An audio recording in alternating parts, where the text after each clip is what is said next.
Bonjour à tous et bienvenue sur le cours en ligne de Madame Couder, la chaîne qui vous explique la physique et la chimie simplement.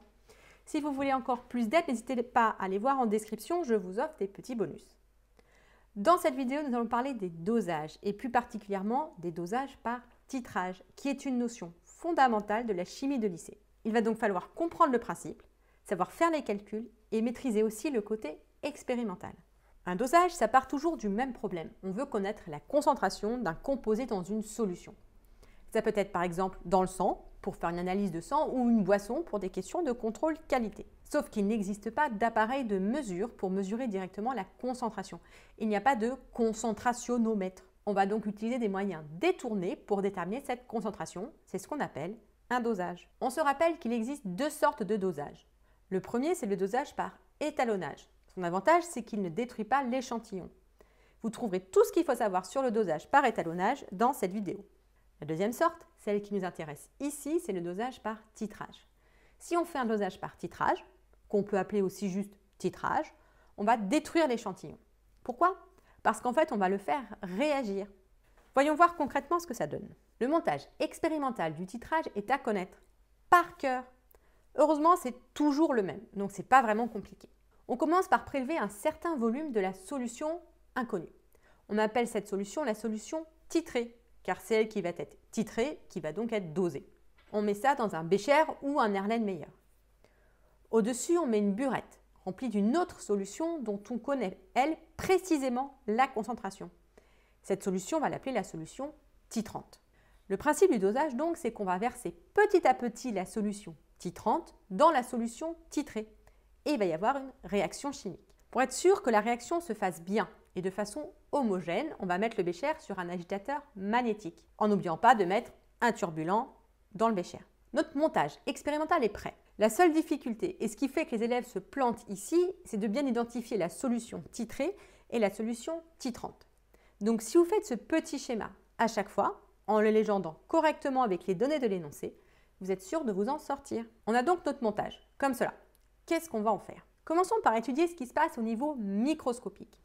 Imaginons que ce qu'on cherche, c'est la concentration d'une espèce chimique qu'on va appeler A, qui est ici dans cette solution. Dans ma burette, j'ai mis une solution qui contient une espèce qu'on va appeler B.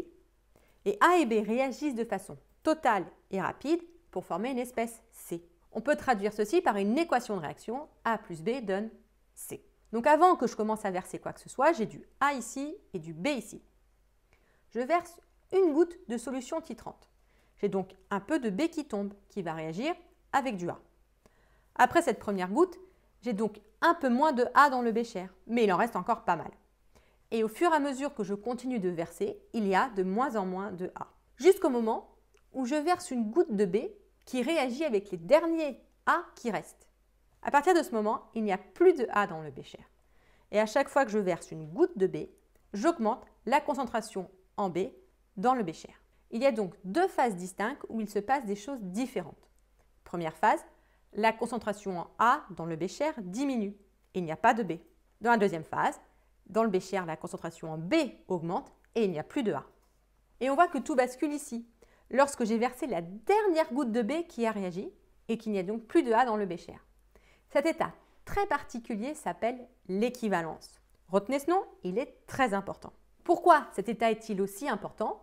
Eh bien, parce que s'il n'y a plus de réactif dans le bécher, donc plus de A et plus de B, ça veut dire qu'il n'y a que du produit. Et si vous vous rappelez de vos cours, cela veut dire que les réactifs ont été introduits dans les proportions stoichiométriques et que donc on a une relation entre les quantités de matière des réactifs. Ici, elle est toute simple, ce sont les mêmes. Ce qui veut dire en langage mathématique que Na0 égale NBE, où Na0 est la quantité de matière de A qu'on avait dans le bécher au départ et NBE est la quantité de matière de B qu'on a versé à l'équivalence. Attention, cette relation est simple ici, mais il est indispensable de bien regarder l'équation de réaction dans les yeux, car il peut y avoir des coefficients stoichiométriques qui se promènent. Si je continue les calculs, on se rappelle que la quantité de matière, c'est la concentration fois le volume.